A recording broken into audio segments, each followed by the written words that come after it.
I've said it time and time again. I believe in our group. I know that we can still win 4 more. We're not satisfied. We're not complacent. We know we got a really good team to go up against. We can enjoy it for the night, but we said this from the beginning of the year. Dan Wojcicki. Hey, Jimmy. Kind of a bigger picture question for you. This has been 3 teams in 3 seasons. What's it like to find the right fit and how validated do you make your decisions? I think that's what this whole thing comes down to is being wanted, being appreciated with what you bring to the table. And as I've said time and time again, as Spo constantly says, we're not for everybody. I'm not for everybody. But here I am. And the group of guys that we have, we're for one another. We're going to constantly compete for one another. And this is home for me. Anthony Chang. Hey, Jimmy, congratulations. It's been a year since introductory press conference. Today was a 1-year anniversary. What's this year been like for you? Just obviously getting ingrained in the Heat, quote-unquote, culture and becoming one of the leaders on this team. A lot of ups and a lot of downs, obviously, with everything that's happened in 2020. But from a basketball standpoint, it couldn't be better. You're talking about where we are right now going to the finals. This is what you want. We talked about it. We put that out there in the world, and I think all of that positive energy that we put out, it came back to us.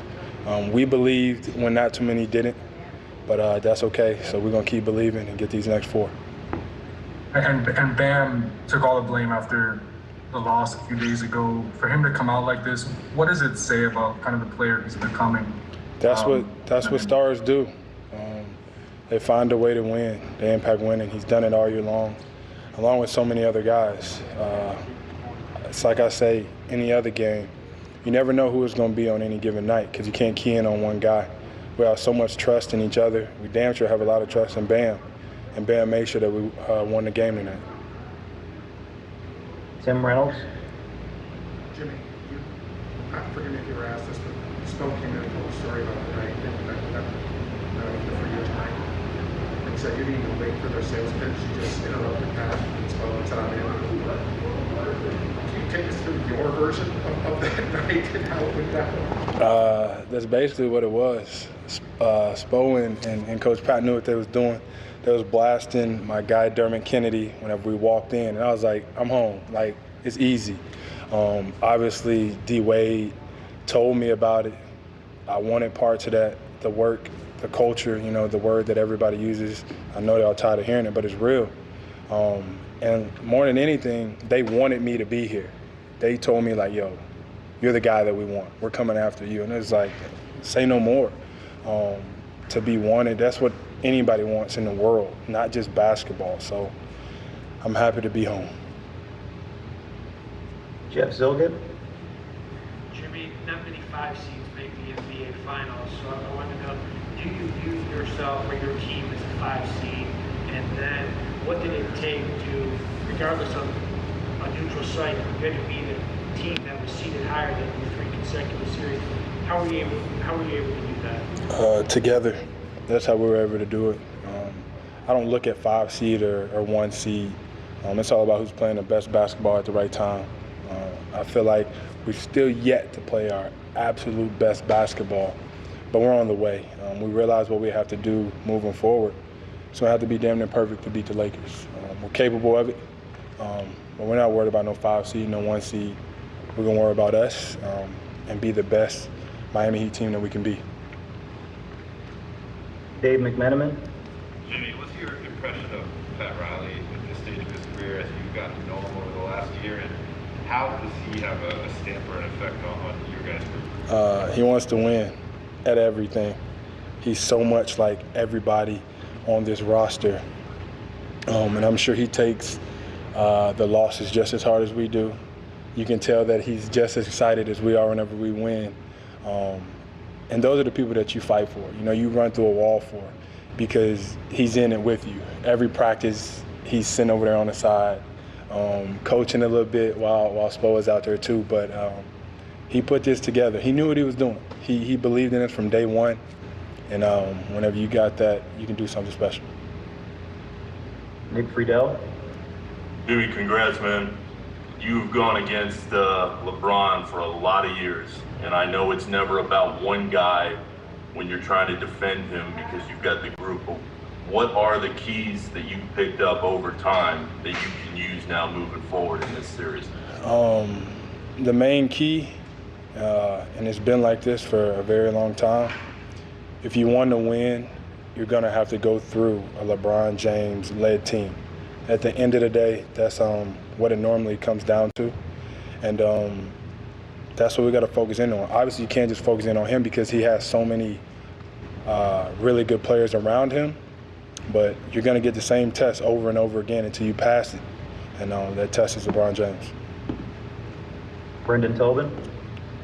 Jimmy, we've seen the close relationship you and Goran have had all season. You guys put a lot of years in the NBA and you finally get to this stage. Did you guys get any special moments after finishing the win and what it means to get here? Yeah, without a doubt. You know, everybody knows how I feel about Gogi.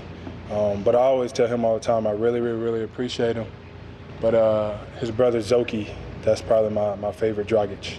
And I've never played with him, but I've heard so many good things about him. So he's number 2 in my book. Mark Schwartz. Jimmy, how would you explain the impact that Bam had on this game in the fourth quarter, especially given the way that he said he let everybody down just 2 days ago? He didn't let anybody down. We played bad as a whole, but I love the fact that he wants that pressure. He wants all that on his shoulders. That's why he's the heart and soul of this team. He's one of our leaders, and that's what stars do. He's put himself on the map since he's coming to the league, and he's huge for us. Will continue to be that for us, and he knows how special he has to play in these next 4 wins. Maggie from UTV. Hi, Jimmy. Congratulations on the win. Bo said when he was talking to us that this group is filled with a lot of guys that are overlooked and have been told that they are less than. I know that the underdog story is a really big one for you guys, but to hear him acknowledge that and have him say that that's what makes this team so special, how does that feel to hear that? It feels good. I don't like the word underdog because we got a team full of NBA guys just like the next team does. We're just in this thing together. Everything that we do is together. We win together, we lose together, and we love being around one another. I think that's what makes us special is through the ups and through the downs, we always got each other back. And here in Miami, we want to win like that. We're capable of winning like that. So with Spo at the head of this thing, we're going to be special. Logan Murdoch from The Ringer. Hey, Jimmy, your leadership style has always been very candid and straightforward, for better or worse. My question is, when did you find your voice, and how does it feel that it's been embraced by the Miami Heat this season? Probably whenever I became a decent player in this league. I didn't have too much to say at all.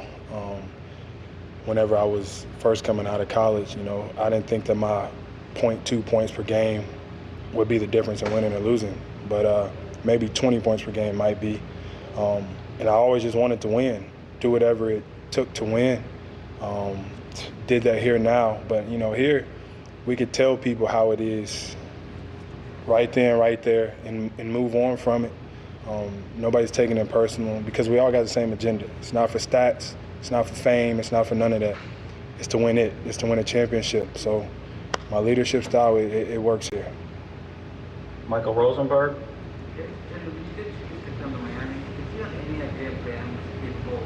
Influencing the game in so many ways, I pay attention to it.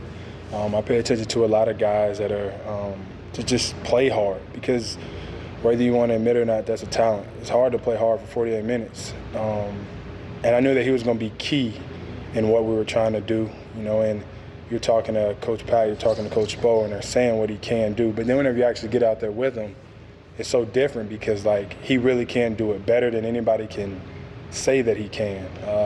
I just love being around him. He's a good dude. He cares about winning. He cares about his teammates. He's the heart and soul of this thing. He really is. I keep saying it, but he's going to be the reason that we win a championship. Wes Lammy. Jimmy, you mentioned